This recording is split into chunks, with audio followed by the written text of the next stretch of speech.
Selamat datang dan menonton info dan sinopsis drama adaptasi novel Apabila Dia Tersenyum.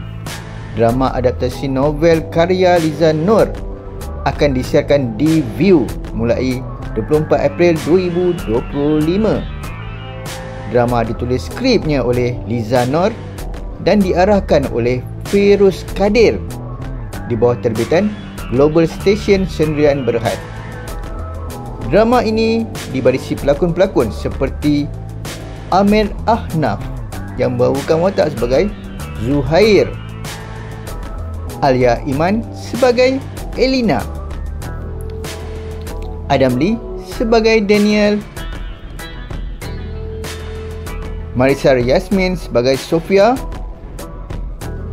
Ikram Dinsley sebagai Imran Faris serta ramai lagi pelakon yang membintangi drama ini.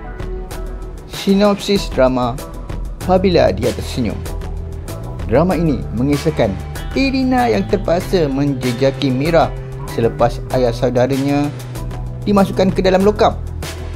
Zuhair yang tidak sengaja dalam perjalanan pulang telah terjumpa Elina yang sedang dalam keadaan parah dan menghantarnya ke hospital.